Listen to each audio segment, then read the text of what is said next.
ชื่อเรื่องธรรมบาลกุมารและคำถามของพระพระมักบนิทานจากธรรมบาลจาดกและตำนานนางสงกรานต์ในสมัยใดหนึ่งมีเศรษฐีผู้หนึ่งที่ร่ำรวยหลายแต่บ่มีลูกไว้สืบสมบัติเขามักทึกชาวบ้านนินทาว่าร่ำรวยจังใดแต่บ่มีลูกต่อตามมันเฮ็ดให้เขาเศร้าใจหลายเศรษฐีเริ่มอธิษฐานต่อพระอาทิตย์พระจันทร์และพิธีศักดิ์สิทธิ์เพื่อให้ได้ลูกชายแต่หลายปีผ่านไปก็ยังบ่มีแนวว่าจะได้จนมาถึงวันหนึ่งเข้าไปบวงสรวงต่อต้นไผ่ที่อยู่ข้างแม่น้ำขณะที่ดวงอาทิตย์เข้าสู่54 เมษายนค่อยนำข้าวสารมาล้าง7 ครั้งแล้วใส่หุ่งบูชาเพื่อขอลูก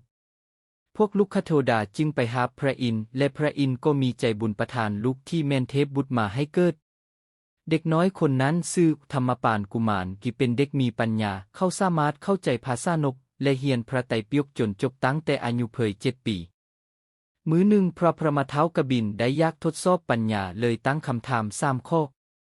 ตอนเช้าซี่อยู่ไสตอนเที่ยงซี่อยู่ไสตอนแลงซี่อยู่ไสถ้าตอบบ่ได้จะถูกตัดหัวแต่ถ้าตอบได้พระมจะเสียบหัวให้เป็นการพ่ายแพ้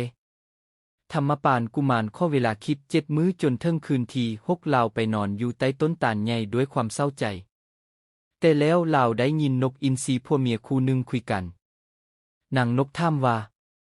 เมื่ออื่นเฮาสิกินยังนกพัวตอบกินศพเด็กน้อยนั้นละเข้าตอบบ่ได้จะถึกพระพรหมฆาต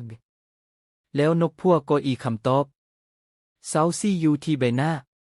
เที่ยงอยู่ที่เอื้อมอกแหล่งอยู่ที่ฝ่าเท้าอูธรรมปานจิ้วไว้ได้หมดและตอบคืนให้พระมาอย่างถูกต้องพระมาจึงตัดหัวของตนตามคำสัตย์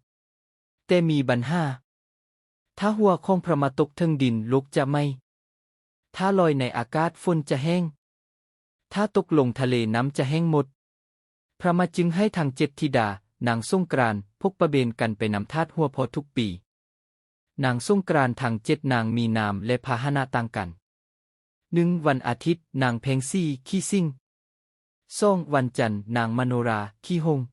3 วันอังคารนางลักษทวีขี้มู4 วันพุธนางมันทะขี้งูใหญ่5 วันพฤหัสนางกัญญาเทพขี้ช้าง6 วันศุกร์นางรินโทขี้ควาย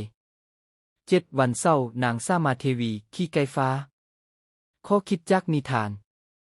สติปัญญาและความพยายามจะนำให้ผ่านพ้นอุปสรรคใดสงกรานต์บ่แม่นแต่วันสนุกแต่แม่นมีที่มาและความหมายลึกซึ้งของประเพณีลาว